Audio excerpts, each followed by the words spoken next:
민수기는 출애굽한 이스라엘 백성들이 광야에서 40년 동안 지낸 이야기입니다. 애굽을 떠날 때 그들의 목적지는 어디였냐면 가나안 땅이었습니다.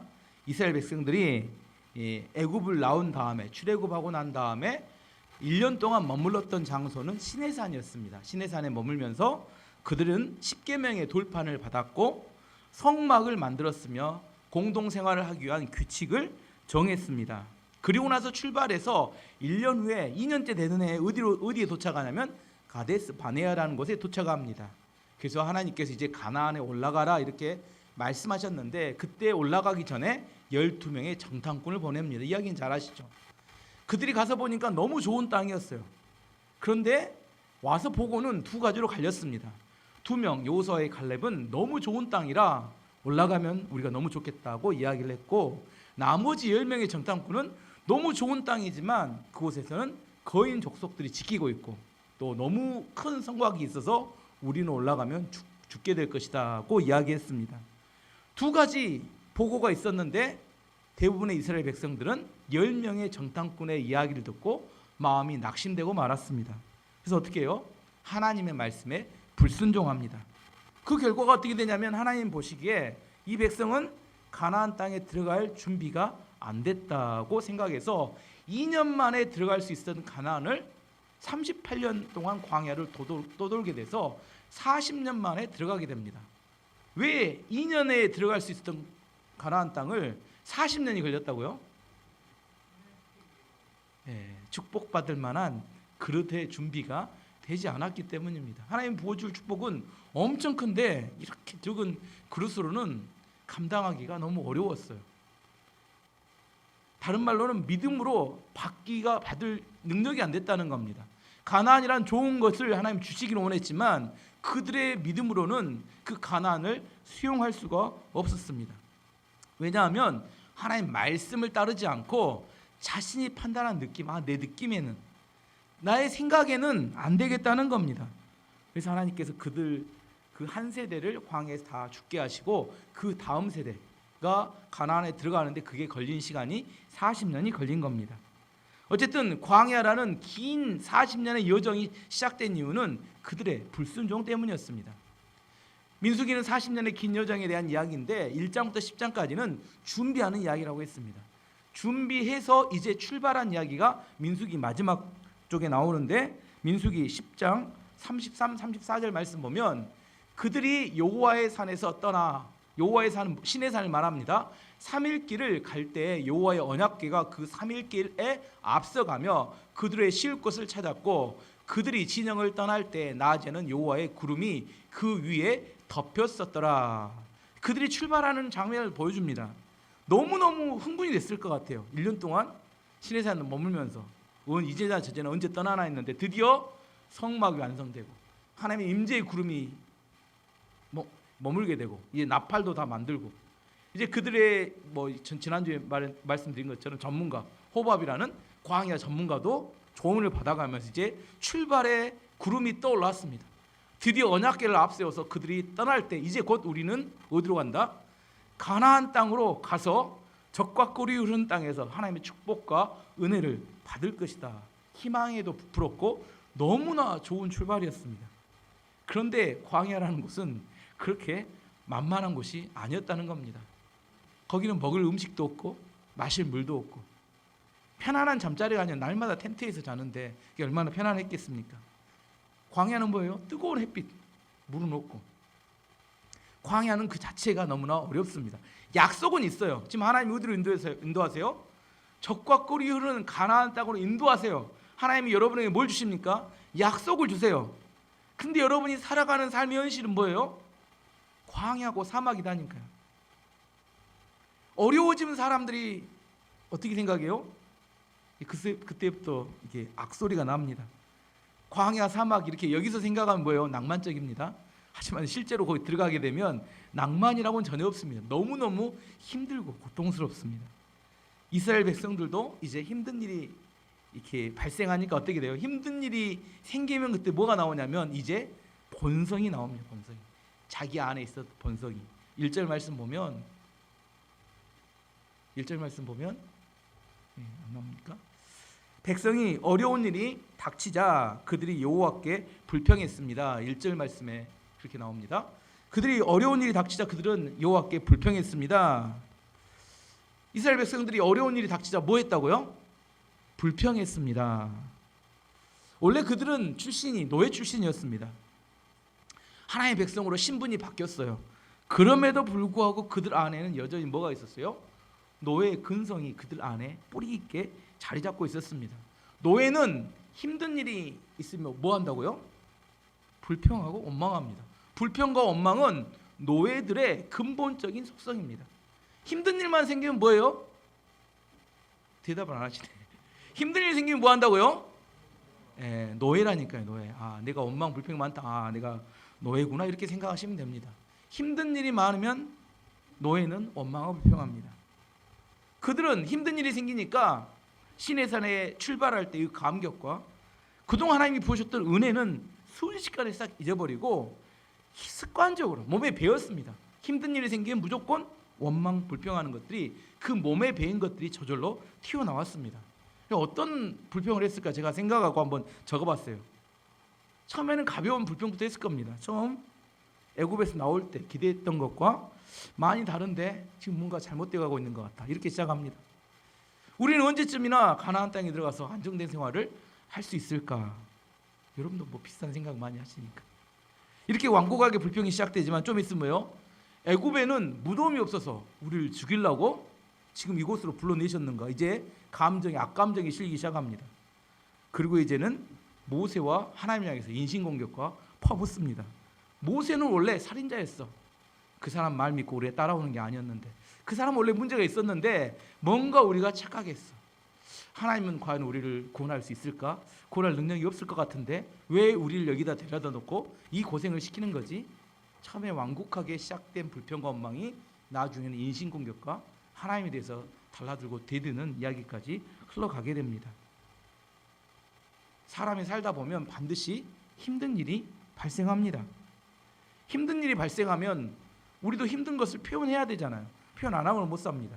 그때 어떻게 표현해야 되냐면 I 메시지, 내 이야기를 해야 돼요. 이런 식의 이야기해야 건강한 겁니다. 내가 너무 힘들다 이렇게 이야기하면 됩니다. 내 몸이 너무 아프다 이렇게 이야기하면 됩니다. 오늘 날씨가 너무 덥다 이렇게 이야기하면 돼요. 너무 춥다 이렇게 이야기하든지. 내가 오늘 너무 피곤하다 이렇게 이야기하면 좋은 표현입니다. 그런데 더럽게 날씨도 덥네. 뭐 주장은 왜 더러운지는 잘 모르겠어요.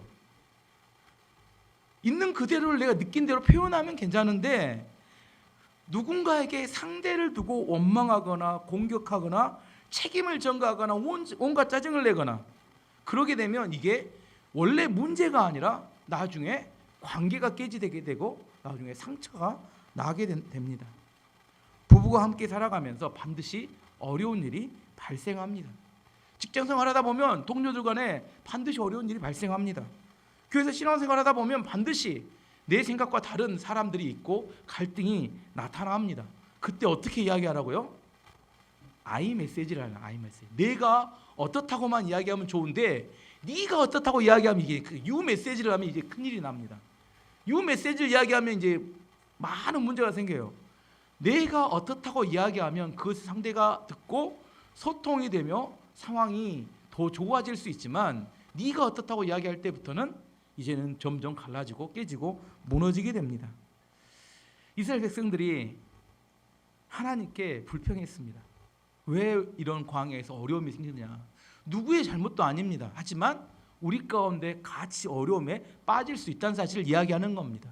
그때 우리가 어떻게 할 것인가? 근데 하나님께서 이스라엘 백성들은 미숙했기 때문에 노예 근성이 있었기 때문에 그들이 쏟아내고 불평 원망하는 이야기를 하나님께서 다 들으셨다고 합니다. 하나님께 그 이야기를 듣고 하나님이 화가 나셨어요.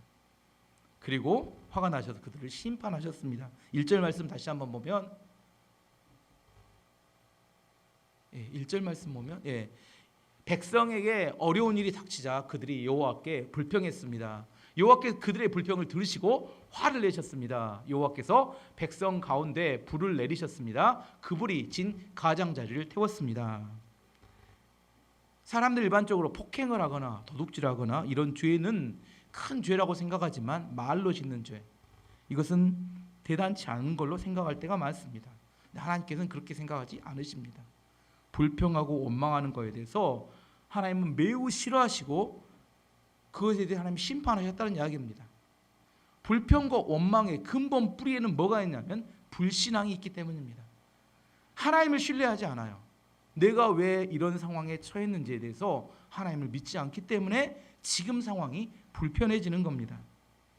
하나님께서 불을 내리셔서 진 가장자리를 태웠는데 그게 상당히 큰 불이었던 것 같아요. 그래서 그 불을 막을 길이 없었기 때문에 모세에게 쫓아와서 엎드려서 살려달라고 부르짖습니다. 2절 말씀 보면 그러자 백성이 모세에게 부르짖었습니다. 모세가 여호와께 기도드리자 불이 꺼졌습니다. 모세가 하나님께 이스라엘 백성들을 위해서 기도하자 불을 하나님이 꺼주셨습니다. 오늘 이걸 읽으면서 생각하기를 참 모세는 속이 좋은 사람이구나. 이 불평하고 원망한 이 사람이 이 놈을 봤을 때 너무너무 화가 날 것 같은데 내가 그럴 줄 알았다. 너희들 쌤통이다. 너희들 고생 좀 해봐야 돼. 이런 마음 먹을 수 있잖아요. 하지만 모세는 그들을 위해서 기도해 주었고 자기의 감정보다 하나님 뜻이 그들에게 우선이 되었습니다. 왜 어떻게 이렇게 모세는 성격이 좋을까? 이렇게 너그러운 마음이 있었을까? 40년 동안 모세도 광야에서 훈련을 받았기 때문입니다. 원래 모세도 굉장히 혈기가 많은 사람이었죠. 자기 동족이 고통받는 걸 보고 살인을 저질 정도로 혈기가 많은 사람이었는데 40년 훈련을 통해서 그의 공명심과 혈기가 다 죽었습니다. 하나님께서 하나님의 뜻을 자기 혈기보다 자기 혈기를 앞세운 사람에게 쓰시기가 어렵습니다. 자기 혈기보다 하나님 뜻대로 순종할 수 있는 사람, 그 사람을 하나님이 쓰십니다. 3절 말씀 보면 그래서 3절에 이렇게 이야기합니다. 그곳은 사람들의 다베라라고 불리웠는데 이는 여호와의 불이 내려와 그들 가운데서 탔기 때문입니다. 불로 원망하는 자들을 심판했다. 그 자리가 이름이 뭐라고요?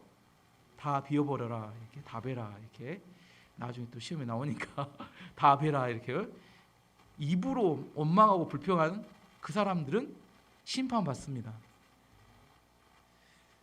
하나님께서는 우리의 말하는 이야기를 다 들으신다니까요. 힘든 일이 발생하면 어떻게 해야 합니까? 어떤 메시지를 전하라고요? I 메시지 하는 겁니다. U 메시지 하면 망하는 겁니다. 그럼에도 불구하고 감정적으로 해소가 안 돼요. 그럼 어떻게 해야 되느냐?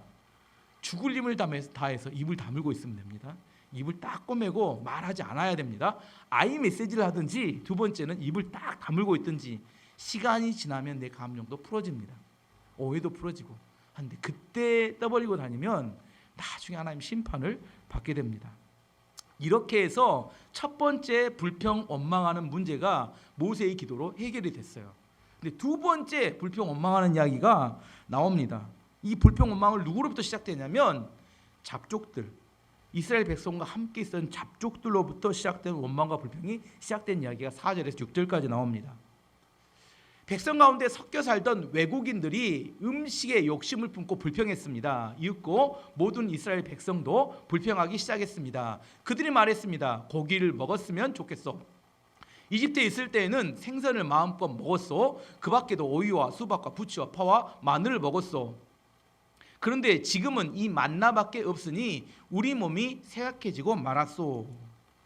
이 잡족들은 누굴 말하냐면 애굽에서 출애굽에 나올 때 종들이었는데 이스라엘 백성이 종이었잖아요. 같은 노예였던 다른 민족들이 있었는데 떠날 때 같이 얼싸들싸 나왔던 사람들이 잡족입니다. 출애굽기 12장 37, 38절에 이렇게 말합니다. 이스라엘 자손이 람셋을 떠나 숲곳에 이르니 유아 외에 보행하는 장정이 60만 가량이요. 수많은 잡족과 잡족입니다. 이 잡족, 이 함께했던 외국인들이 나온 이야기가 나옵니다. 이 잡족들은 문제가 뭐냐면 하나님을 섬기거나 하나님을 예배하기 위해서 나온 게 아니라 보니까 이스라엘 하나님이 세. 여기 따라가면 뭐가 생기겠다? 이익이 좀 생기겠다. 이런 생각을 가지고 나왔습니다. 그래서 그들의 관심은 뭐에 있어요? 하나님께 있거나 예배에 있거나 이게 관심 있는 게 아니라 오직 자기 이익에만 최우선인 사람들입니다. 이게 잡족입니다. 어느 공동체에 잡족이 있을 수 있어요. 믿음과 전혀 상관없이 이익만 추구하기 때문에 항상 불평과 원망이 그들을 따라다닙니다. 왜 성경을 읽으러 하는지, 목사님 왜 기도 노트는 작성하라고 하는지, 왜 주일 한 번만 예배 드리면 되는데 수요 예배, 새벽 예배, 주일 오후 예배 이런 걸 하는지 등등등. 믿음이 없으면 다 짐처럼 힘들게만 느껴집니다. 이 잡족들이 원망하기 시작했어요. 원망의 내용은 뭐냐면 만나만 먹으니까 이게 너무 물린다는 거예요. 너무 물려요. 근데 광야에서 일 하나도 하지 않고 먹고 산 것만 해도 대단한 거 아닌가요?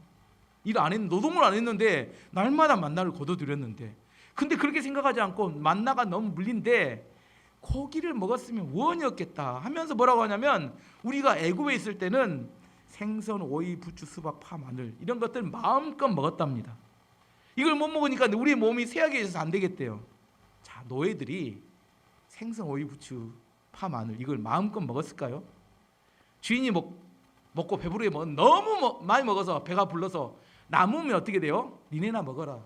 그래서 어쩌다 한 번씩 얻어먹었던 게 생선, 오이, 부추, 마늘 아니었을까요? 진짜로 마음껏 먹었을까요? 근데 이렇게 막 불평을 하는 겁니다. 없는 이야기 만들어서. 이 잡족들이 이렇게 이야기하니까 이스라엘 백성들이 그 이야기를 들으니까 뭐가 생각나요? 그래, 애굽에서 먹었던 생선 냄새, 생선 구운 냄새가 코로 솔솔솔 불어오는 것 같아요. 신선한 야채, 맨 만나만 먹으니까 신선한 야채를 한번 먹었으면 너무 좋겠다, 이런 생각이 막 드는 겁니다. 그리고 광야에서 이렇게 이동해 다니니까 너무 고생스러우니까 이게 본인 신세들이 처량하게 막 느껴지는 겁니다. 그래서 이들이 뭘 했냐면, 모세 텐트 있잖아요. 모세 텐트 앞에 가서 집단으로 모세 들으라고 막 엉엉 울면서 뒤에서 통곡을 하는 겁니다. 10절 말씀 보면 모세는 백성의 온 가족들이 자기 장막 입구에서 우는 소리를 들었습니다. 여호와께서 매우 노하셨습니다. 그래서 모세는 당황했습니다. 상황이 웃깁니다.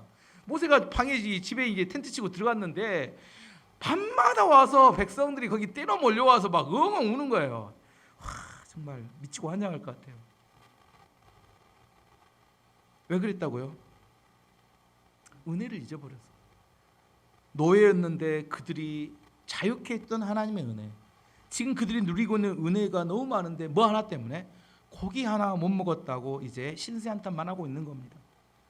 하나님 주신 은혜는 하나도 기억나지 않아요. 오직 고기만 먹으면, 소 부치면 더 좋죠. 소고기 하면 그것만 먹으면 이제 원이었겠다는 거예요. 미치고 환장합니다. 자, 이 모든 불평의 원인이 어디서 시작됐어요? 잡족들에서부터 시작됐다니까요. 믿음이 없는데 이익만 보고 또 쫓아가는 사람들. 이 사람들이 원망하는 불평하는 소리가 이스라엘 백성들의 마음을 무너뜨리고 말았습니다. 우리가 무엇을 보내냐에 따라 우리 인생이 달라진다고 했어요. 물컵에 물이 절반 들어있습니다. 어떤 사람은 물이 절반이나 들었네 이렇게 이야기하는 사람이 있고, 어떤 사람은 절반밖에 없네 이렇게 이야기하는 사람이 있다니까요. 있는 물을 바라본 사람은 물 때문에 감사합니다. 절반이나 더 있는 물 때문에. 하지만 절반 없는 물을 본 사람은 없는 물 때문에 불평하고 원망할 수 있습니다. 공동체 안에 있는 잡족들을 조심해야 합니다. 우리가 믿음의 소리에 마음의 문을 열어야 돼요. 그리고 원망 불평하는 소리를 귀를 닫을 수 있는 분별력이 필요합니다. 잡족들 때문에 두 번째 그들이 불평하게 되었습니다. 근데 이제 또 하나 더 재밌는 사건은, 이 막 엉엉 우는 소리에 누구의 마음이 녹아내려 버렸냐면 모세, 그 좋은 믿음의 사람인 모세가 마음이 무너져 버렸습니다. 그동안 참았어요. 인내했습니다. 아무리 뭐라 해도 아까 말했던 것처럼 기도하고 참았는데 엉엉 우는 소리에 도저히 이제는 더 이상 못 참겠다. 하나님께 쫓아가서 뭐라고 기도합니까? 아이 메시지라는 겁니다. 하나님, 차라리 저를 죽여주십시오. 더 이상 못하겠습니다. 11절에 15절 말씀 다시 읽으면 모세가 여호와께 여쭈었습니다. 왜 저에게 이런 어려움을 주십니까? 저는 여호와의 종입니다. 제가 무슨 잘못을 했습니까? 왜 저에게 이 모든 백성을 맡기셨습니까? 15절까지. 저는 이 모든 백성은 아비가 아닙니다. 저는 이 백성을 낳지 않았습니다. 왜 저더러 여호와께서 저희 조상에게 약속하신 땅으로 저들을 인도하게 하십니까? 왜 저에게 유모가 젖먹이를 품듯이 그들을 품으라고 하십니까? 모든 백성이 먹을 고기가 고기를 제가 어디서 얻을 수 있겠습니까? 저들은 고기를 먹고 싶다라고 저에게 부르짖고 있습니다. 저 혼자서는 이 모든 백성을 돌볼 수 없습니다. 저에게는 너무나 힘든 일입니다. 저에게 이렇게 하시려거든 차라리 저를 지금 죽여주십시오. 제가 여호와께 은혜를 입었다면 저를 죽여주십시오. 그래서 이 어려움을 더 이상 보지 않게 해주십시오. 가끔 이해가 되려고 할 때가 있어요. 이야기가. 하나님, 제가 이런 일까지 감당해야 합니까? 제가 한다고 했으면 하나님 하라고 해서 목회하는 건데 너무나 힘듭니다. 저는 아직 죽여주려고 해본 적은 없습니다. 하나님 살려달라고 해본 적은 많아도 죽여달라고 해본 적은 없습니다. 너무 힘에 겨워서 모세가 하나님께 이제 죽여달라고 외칩니다. 참 여기서 보면 알겠죠. 잡족들의 능력이 대단합니다. 잡족들의 불평 원망이 이스라엘 백성들의 마음을 다 무너뜨려 버리고 그다음 믿음이 좋았던 모세까지도 무너지게 만들어 버렸습니다. 불평과 원망은 이렇게 전염성이 강합니다. 왜 하나님께서 불평 원망하는 사람을 그대로 두시지 않느냐, 심판하시냐, 이렇게 전염성이 강해서 공동체 전체를 다 무너뜨려 버리기 때문입니다. 이렇게 하소연하는 모세의 이야기를 듣고 하나님께서 두 가지 조치를 취해 주십니다. 첫 번째는 이스라엘의 70명의 장로들을 불러서 그들로 하여금 성령 체험을 하시게 하는 게 첫 번째 조치고, 두 번째는 이스라엘 백성들이 원하는 대로 한 달 동안 고기를 원 없이 먹게 하셨습니다. 첫 번째는 70명의 장로들로 하여금 성령 체험을 하게 하시는데 16절 17절이 이렇게 말합니다.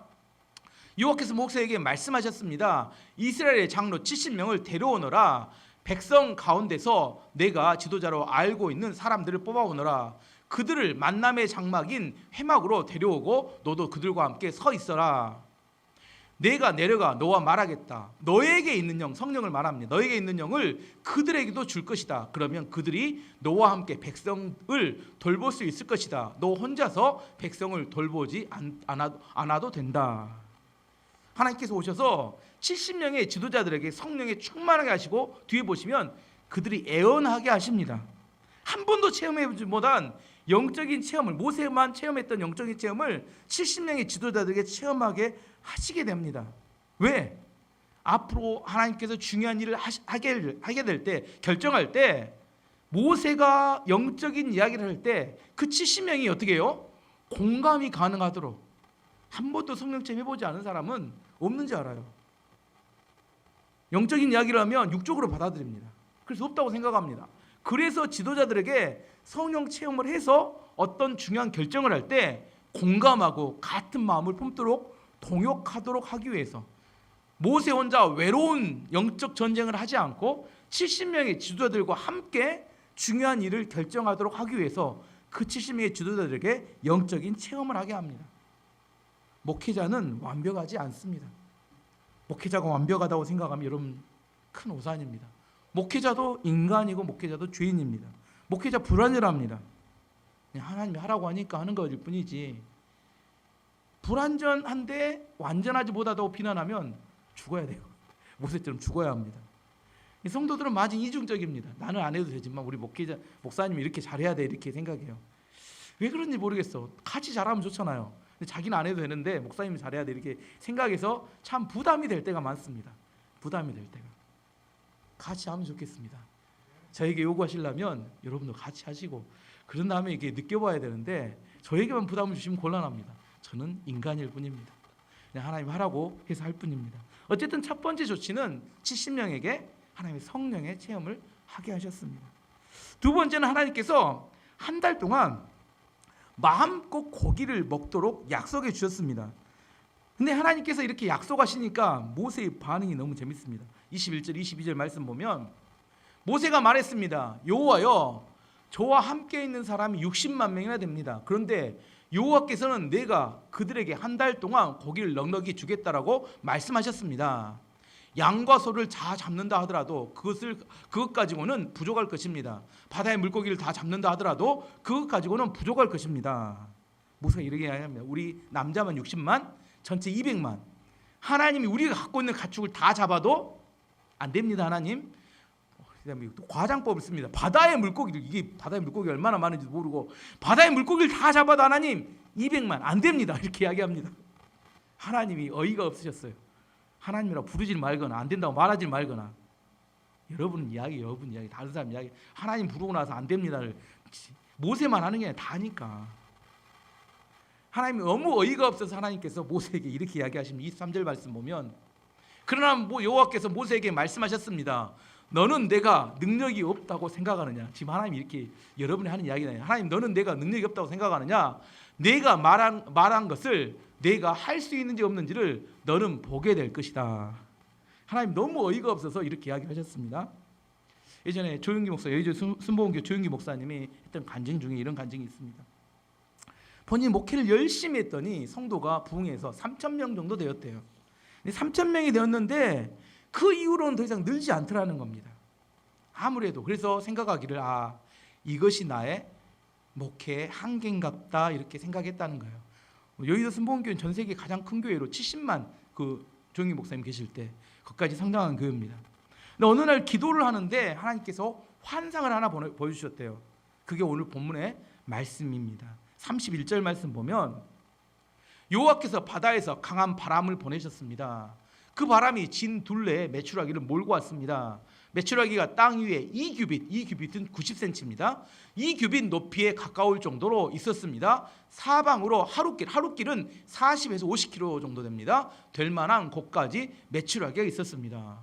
하나님이 강한 바람으로 메추라기를 몰고 왔는데 90cm 정도 고기가 쌓였는데 40에서 50km 정도의 광야에 고기가 쫙 깔리게 쌓였다는 겁니다.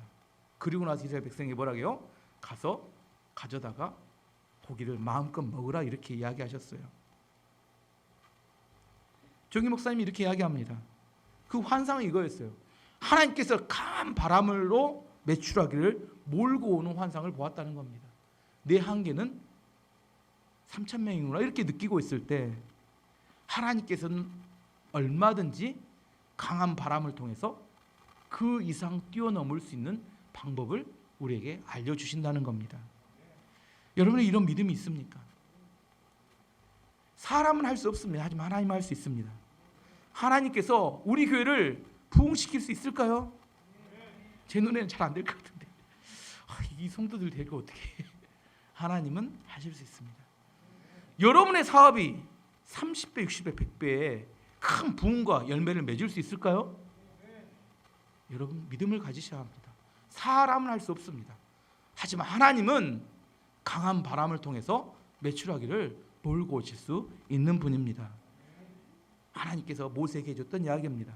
마지막으로 하나님께서 고기하고 이게 불평하니까 그들에게 한 달 동안 물리도록 고기를 먹도록 해주었어요. 근데 이게 과연 축복이었을까요?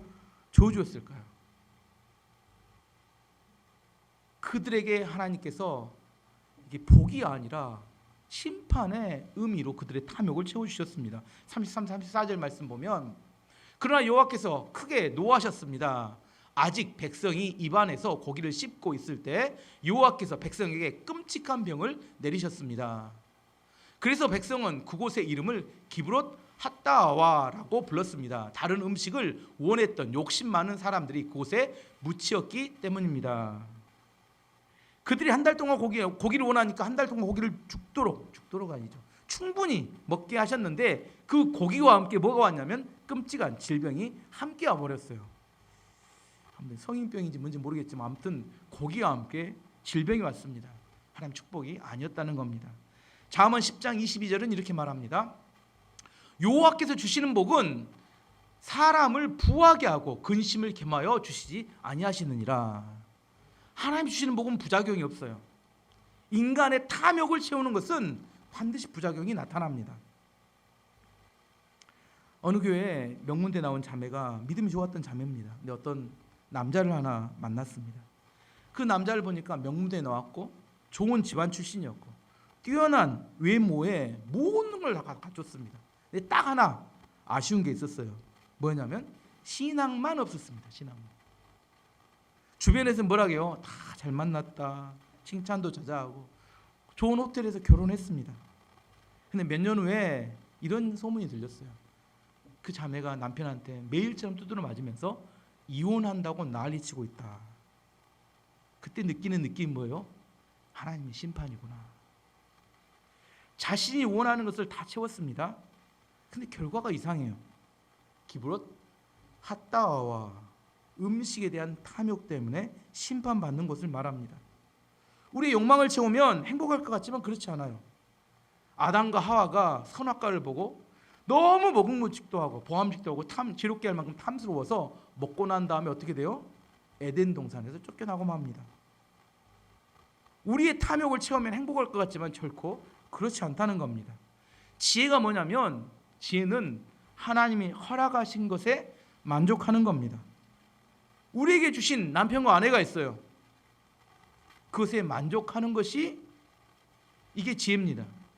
남의 남편, 남의 아내를 욕심 부리는 것을 탐욕이라고 합니다. 혹시 그런 분 안 계시죠? 이웃집 아내를 탐하면 안 됩니다. 나에게 주신 물질에 만족해야 합니다. 남의 물질에 욕심을 부리는 것을 탐욕이라고 합니다. 나에게 주신 자리에 만족해야 합니다. 남의 자리를 욕심내는 것을 탐욕이라고 합니다. 다윗에게는 큰아들이 있어요. 다윗의 큰아들 이름은 암논입니다. 암논은 이복 여동생이었던 압살롬의 여동생인 다말을 짝사랑했습니다. 너무 짝사랑해서 마음에 상사병이 났어요. 그래서 상사병이 나 있는데 암논의 나쁜 친구 중에 요나답이라는 나쁜 친구가 있었는데 요나답이 아주 악한 꾀를 알려줍니다. 야, 네가 거짓말로 아픈 척해라. 그리고 다말에게 음식을 만들어 갖고 와서 병문안 오도록 해라. 병문안 왔을 때 덮쳐서 네 욕망을 채워라. 이렇게 이야기해 줍니다. 요나답이 그 이야기를 듣고 실제로 실행에 옮깁니다. 다말이 맛있는 음식을 해가지고 와서 자기 침실에 들어왔을 때 덮치려고 했어요. 다말이 이야기합니다. 오라버니 아버지에게 말해서 결혼하도록 요청합시다. 이것은 잘못된 일입니다. 하지만 암논은 욕망을 이기지 못하고 성폭행을 하게 됩니다.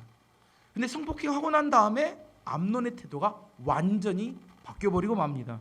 사무엘하 13장 14절 15절 말씀 보면 암논이 그의 말을 듣지 아니하고 다말보다 힘이 셈으로 억지로 그와 동침하니라. 그리하고 암논이 그를 심히 미워하니 이제 미워하는 마음이 전에 사랑하던 사랑보다 더한지라. 암논이 그에게 이르되 일어나 가라 하니. 자기의 탐욕을 채고 난 다음에 사랑이라고 생각했는데 미움으로 바뀌어버립니다. 인간이 욕망을 채우면 욕망 후에 나타나는 것은 공허함과 죄책감입니다. 공허함과 죄책감이 사로잡힌 암논은 결국 다말을 미워하는 마음이 극심해지고 맙니다. 처음에는 사랑인다고 생각했었는데 나중에 보니까 사랑이 아니라 탐욕이었다는 것을 드러내게 됩니다. 탐욕을 채우면 행복해질 거라고 생각하지만 탐욕을 채우면 파멸이 옵니다. 아담과 하와는 선악과 따먹고 에덴동산에 쫓겨났습니다. 암논은 그 다말을 범하고 난 다음에 암논의 오빠였던 압살롬에 의해서 죽임을 당하게 됩니다. 지혜는 다시 한번 이야기합니다. 하나님이 우리에게 주신 것, 주신 배우자, 주신 물질, 주신 직장에 만족하고 감사하는 겁니다. 그럼 우리는 너무 적은 것만 갖고 살아야 되지 않느냐? 그래서 하나님이 말씀하셨습니다. 너희가 작은 일에 충성할 때 큰 일을 맡기겠다. 착하고 충성된 자가 내가 작은 일에 충성하였음에 더 큰 일을 맡기리라. 우리에게 주신 것에 대해서 우리가 충성하고 거기에 헌신하고 있을 때 하나님께서 우리의 모습을 보고 하나님이 더 큰 것을 맡기시는 거지, 우리가 탐욕을 부리고 욕심을 부린다고 해서 야망을 갖는다고 해서 큰 것을 얻는 게 아니라고 성경은 이야기합니다. 하나님이 주신 것에 만족할 줄 아는 것, 이것이 최고의 지혜입니다. 오늘 말씀의 결론을 맺도록 하겠습니다. 불평과 원망은 불심판을 불러옵니다. 항상 입술을 조심해야 합니다. 두 번째는 공동체 안에 있는 잡족들을 조심해야 합니다. 믿음이 없는 사람들의 말에 반응하게 되면 어리석은 선택을 하게 됩니다. 세 번째, 하나님이 주시지 않는 것에 욕심을 부리지 말아야 합니다. 하나님이 주신 것에 감사하고 충성할 때 열매 맺고 더 큰 하나님의 은혜가 부어주신 것을 알아야 합니다. 우리 안에 오늘 불평 원망했던 이스라엘 백성들이 광야에서 훈련받는 이야기를 하는데 항상 기억했으면 좋겠습니다. 불평 원망이 생각나거든 뭘 막으라고요? 입을 꼬매셔야 합니다. 할 수만 있으면 말을 하지 않으셔야 합니다. 100% 후회합니다. 그리고 하나님의 심판이 있습니다. 할 수만 있으면 감사하시고 하나님의 영광을 돌리시고 그다음에 격려하시고 찬양하심을 통하여 말의 승리를 통하여 여러분 인생이 승리하시기를 축원합니다.